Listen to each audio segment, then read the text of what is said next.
5 players in a Hockey Canada sexual assault trial are acquitted. The Crown forced a distressing and unnecessary trial. But legal experts say this raises bigger questions. There are still a lot of issues and problems within high-performance sport.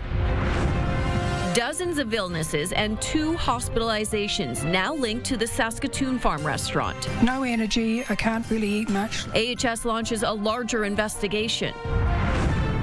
Plus, the music begins. Calgary Folkfest takes over Prince's Island Park. CTV Calgary, local breaking news with Alicia Fieldberg. Good evening. The blockbuster sexual assault trial of 5 former World Junior hockey players concluded today. They were charged after an encounter with a woman in an Ontario hotel room back in 2018. Now the judge has ruled all 5 men not guilty. It's an emotional end to an historic 8-week criminal trial. Former World Junior Team Canada captain Dylan Dubé and teammates Cal Foote, Carter Hart, Michael McLeod and Alex Formanton have each been found not guilty of sexual assault. McLeod has also been found not guilty of being party to the offense. A resounding vindication for Mr. McLeod and for his co-defendants. We appreciate the court's careful and thorough consideration and for the just verdict delivered today. Justice Maria Carosia didn't find the complainant EM to be credible or reliable and exaggerated her drunkenness, saying where EM had gaps in her memory, she filled them with assumptions. She's obviously very disappointed with the verdict and very disappointed with her honor's assessment of her honesty and reliability. She's really never experienced not being believed like this before. EM told court that on June 18th, 2018, she drank with players at Jack's Bar in London, Ontario, then arrived at a downtown hotel with Michael McLeod and had consensual sex. After, McLeod sent this text to teammates asking who wants to be in a 3-way. Multiple teammates arrived at room 209. EM told court she was manipulated and intimidated into staying in the hotel room. The judge said EM seemed to encourage the men and ultimately ruled none of the players were guilty of sexual assault beyond a reasonable doubt. Nobody in room 209 that night has emerged unscarred from this event. The criminal court process is a bruising experience for everyone, but never more than when a case is high profile incorporates such high stakes. The prosecutor says she will carefully review the judge's decision. A reaction has been pouring in from across the hockey world and from those who work with and advocate for sexual assault victims. They say this is a loss for those who have been abused, and they feel the decision is another hurdle for victims trying to trust the judicial process. Tyson Fedor reports. All 5 former NHL players walked out of court Thursday with a judge telling them they were free to go. Sadly, I would say that I was not surprised whatsoever. Former Calgary Flame Dylan Dubé was one of the accused. He first took a mental health leave before being charged and suspended by the team during the 2023-2024 season, with his contract running out. The legal system kicks out legal results. It doesn't kick out truth or justice. Greg Gilhooly, a former hockey player, was sexually abused by his coach, Graham James. He says Hockey Canada is seeing change to the way players behave, but more needs to be done in addressing these issues. My guess is that if you're a really, really good hockey player, you're going to be welcomed back into the NHL.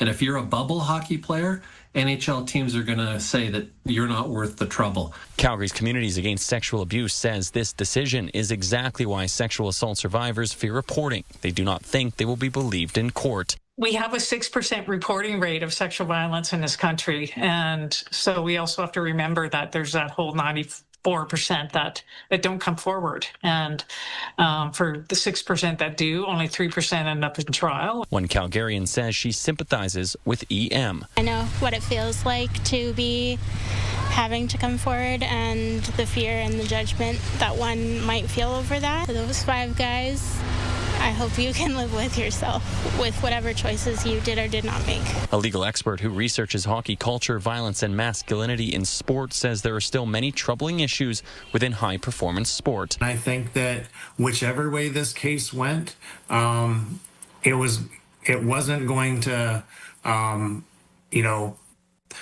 solve any problems that we see with sport culture and hockey culture. Tyson Fedor, CTV News, Calgary. The NHL says the 5 players acquitted of sexual assault are ineligible to play in the league while it reviews the judge's findings. It says the allegations in the case are disturbing, even if not determined criminal. The league also called the behavior at the issue unacceptable. We reached out to the Flames for comment on Dubé's verdict, but did not receive a response. Advocates for victims of domestic violence are calling on Ottawa to create a new section of the criminal code to help prevent future tragedies. It comes after the shocking death of Madison Cobb, killed Saturday in Calgary, allegedly by an ex-boyfriend. There's growing concern that Cobb's murder could have been prevented and that the system failed her. Stephanie Thomas reports. The recent shooting death of Madison Cobb in a Haysboro parkade is sparking calls for change. Her ex-boyfriend, Devin Bradley Malik, is charged with first-degree murder even though Cobb had a restraining order against him. She did everything that she was supposed to do. She got out, she got the protection order, she got all of it, and it still wasn't enough. Our laws are just not strict enough. A community rally is set up for this weekend. Really, the whole point of it is to be able to raise awareness about the change that needs to happen. Everybody can do something to be able to end this cycle. Malik's family says he continued to obsess over and harass Cobb. He was even GPS tracking her car despite the court order to stay away. He was also charged with criminal harassment before her death. But advocates say more could have been done. Often when someone pursues a restraining order or protection order, they're pursuing it because it's their only avenue. But if there was coercive control legislation, there might be an avenue that actually allows the police to lay charges, which then puts that perpetrator into a different place in terms of how the system is going to watch them. Canadian lawmakers were close to passing a law that would make coercive control a criminal offense. But it died when the election was called, and the fate of this bill and several others is unknown until Parliament resumes in the fall. I think that this does need to be on Canada's front burner, and I do think that it needs to be addressed. I'd like to see it addressed sooner than later. With Cobb's death now before the courts, Calgary Police will only say in a statement, "We support any measures that enhance public safety and our ability to protect the community. Additional legal tools that recognize and address this form of abuse could strengthen our efforts to support victims and hold offenders accountable." In May, the province announced a 10-year plan to end gender-based violence with an emphasis on prevention. Questions about strengthening surveillance of violators of restraining orders and protection orders were not answered in time for our deadline. Stephanie Thomas, CTV News, Calgary. Investigators are releasing more CCTV images, hoping someone can identify the suspects involved in a vicious assault on an 18-year-old earlier this month. On July 15th, the teen was in an SUV with his mom learning how to park when a white Chevy Silverado pulled up and someone tried to get into the SUV. The teen got out to protect his mom and was assaulted with a weapon. He's now recovering at home. It happened in the 6100 block of 4th Avenue Northeast. Police say one of the men may have been wearing a mask. Police also want to hear from the people in a white Ford Fusion who may have recorded the assault. Police say Calgary seniors have lost more than $116,000 to a roofing scam. Police say representatives from Masscraft Roofing and Masonry and Stormguard Roofing and Masonry have been offering urgent or discounted repair work. Victims are pressured into signing contracts with upfront payments. In some cases, work started without any contracts. The jobs have all been incomplete or not started at all, and the company phone numbers and websites become inactive shortly after payment. 6 cases have been reported to police. 4 of them involve financial losses. A major telecom company is asking people to watch for suspicious activity after several copper thefts in the past 2 weeks. Since July 10th, TELUS says there have been 7 different copper wire thefts in the Calgary area. They've left more than 3,500 people without access to landline, internet, and cable. TELUS is concerned that people needing emergency services could get cut off from the grid. They say copper cable thieves are using extreme measures. They'll scale bridges, they climb towers, they're going into locked manholes. And like I said before, they're doing everything they can to look official. Like they're wearing high-vis vests, they almost look legit, and they're getting very brazen. TELUS has brought in crews from around Alberta and BC to restore services, weld manholes shut, and install alarms. Anyone who sees any suspicious activity near these sites should call police or Crime Stoppers. 88 people are now believed to have fallen sick, 2 of them hospitalized after eating at a restaurant at Saskatoon Farm last week. People got sick after eating at the restaurant on July 15th and 16th. It's a gastrointestinal illness, but the exact cause is still being determined. Earlier this week, officials from the farm said a potential issue with the water system had been discovered. A week after eating at the farm, people say they're still feeling the effects, including vomiting and diarrhea. Alberta Health Services has been fabulous. They're on the issue. I've done some testing. I'm still waiting for the results. But no energy. I can't really eat much, living on crackers, chicken noodle soup. Tonight, the farm posted video saying its outdoor farmers market in Yupik are still going on this weekend, and they use a different water source, but you should still wash all the produce before you eat it. It's the first night of Calgary Folk Music Festival.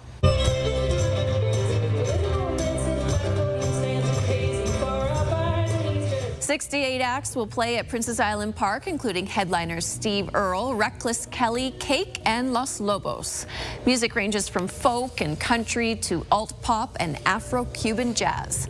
Artists are here from across Canada and around the world. There's also Alberta talent, such as Tim Williams and Namtuna West. We usually have about 13,000 people a day, and we're on track for that this year. We still have tickets left. You can still go up to the door, up to the gate, and buy tickets. You can also buy them online. We also have a fair entry program this year, so we have discounted tickets for folks with a fair entry card. The event runs all weekend and wraps up on Sunday night.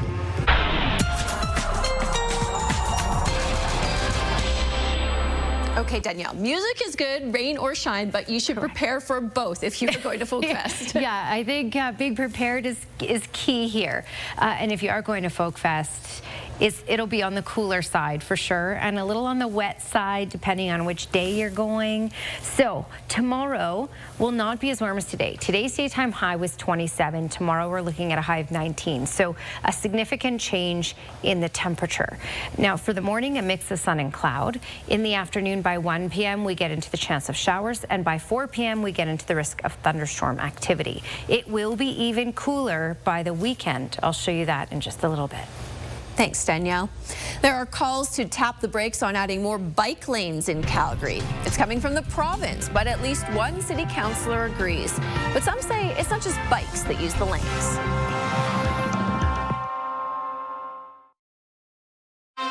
You're watching CTV News, Calgary. Alberta's Transportation Minister has launched a review into our city's network of bikeways, and he's got at least one supporter on council. But some Calgarians are telling Alberta's government to stay on its own side of the lane when it comes to the debate on bike lanes. As Tim Brooke explains, cyclists and some pedestrians don't see an issue. Courier Andre is a big fan of Calgary's bike lane network. Oh, I love it. Oh, yeah. I've been doing this 31 years. He believes an expansion would make his career and hobby even better. But there's a chance the opposite could be coming. I don't know why they would. It makes no sense, really. Bike lanes are once again a political football in Alberta.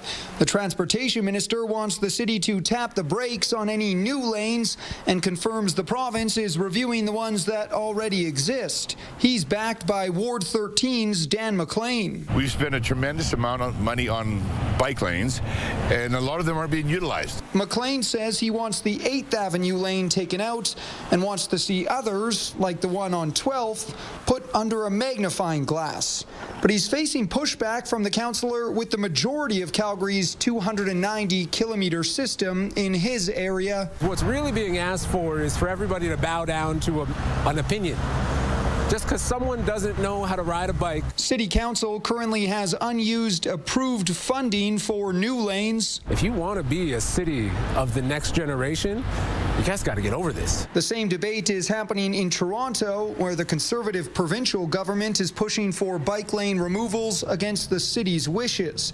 There, a legal challenge is before the courts. Dreeshen wouldn't do an interview. He sent a statement saying Alberta's government supports active transportation, but that it's concerned when municipalities use taxpayer dollars to reduce road capacity at a time when the province is investing billions to expand it. That's taken up a lot of valuable real estate, expensive real estate. A recent study ranks Calgary's congestion at 273rd worst in the world.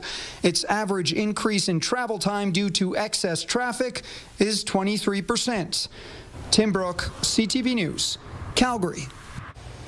A Calgary nonprofit is helping families trade up one bike at a time while keeping old ones out of the landfill.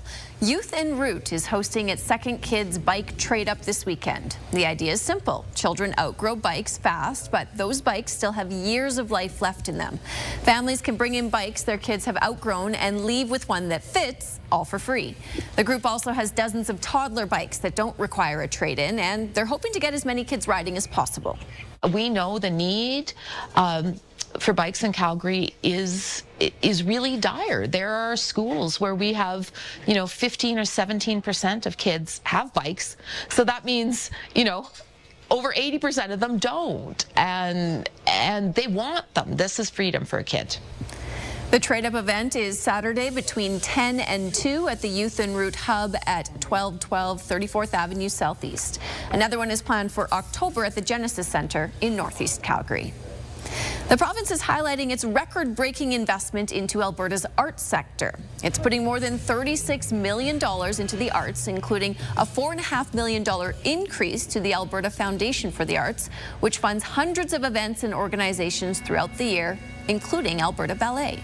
This support, we present a full main stage season in both Edmonton and Calgary, over 60 performances annually, featuring international choreographers, world-class productions, and acclaimed designers. Arts industries in the province help bring in more than $1.3 billion in GDP each year, while supporting 18,000 jobs. Well, we've already had a lot of rain this month, and it looks like the rest of July will be the same. Danielle has the details in her forecast coming up.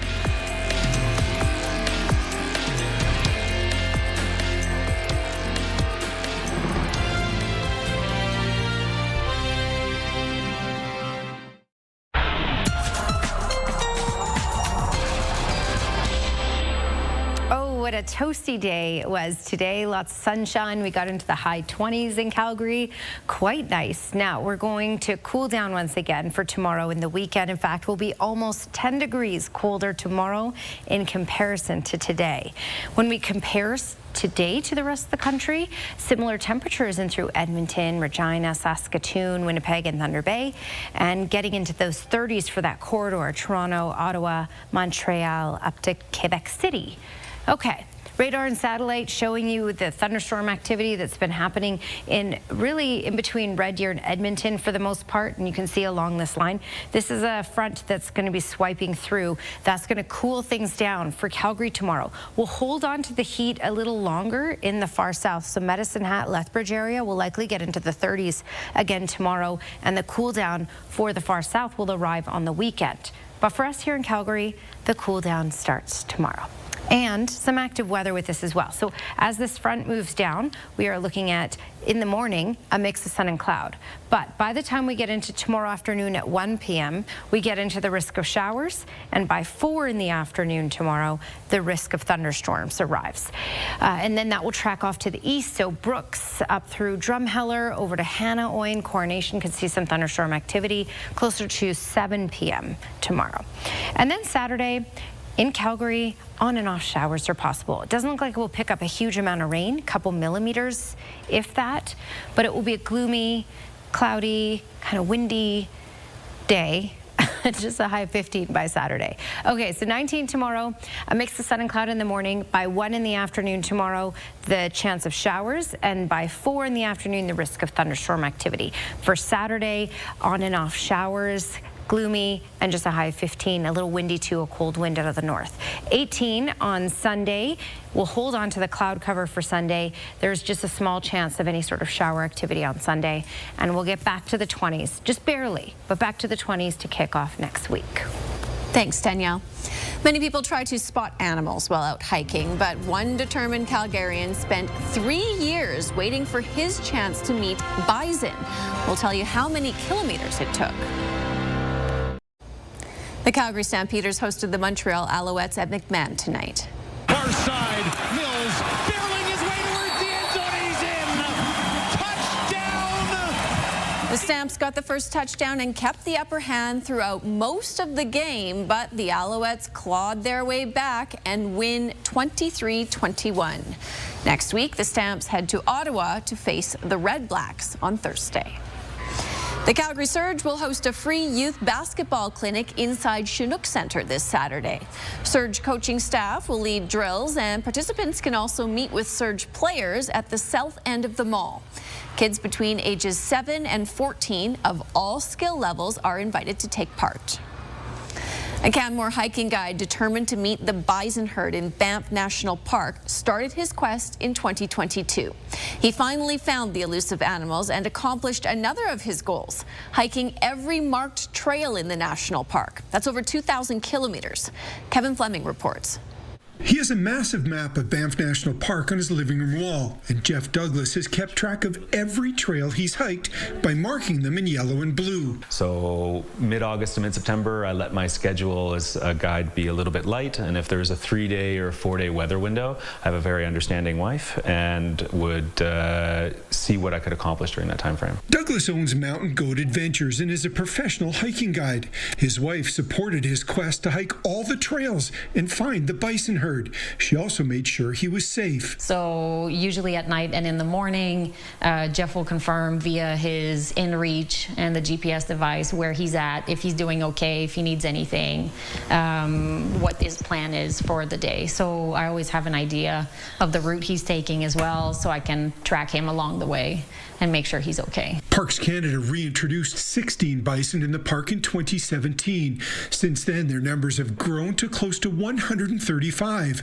They're monitored by staff who tries to make sure they stay within the park boundaries. These bison certainly are wildlife, a lot like any other species in the park, and they're integrating into the landscape and improving the ecological integrity like we'd hoped. This spring, on day 3 of his last 4-day hike, Douglas hit pay dirt and came across the bison. I just sat down. I probably spent 45 minutes I didn't even pull up my phone or take my pack off. Just sat down on a rock and wanted to be present there. I've seen every animal in the park, and I don't know why, it was really majestic. It was a bit emotional. The whole project came full circle, and I had an absolutely spectacular day without a cloud in the sky. Both he and his wife are proud of his achievement in covering over 2,000 kilometers of trails in the park and hope it inspires others to explore it. Kevin Fleming, CTV News, Canmore. Parks Canada says visitors should stay at least 100 meters away from the bison. Do not approach, follow, or feed them. Thanks for staying up late with us.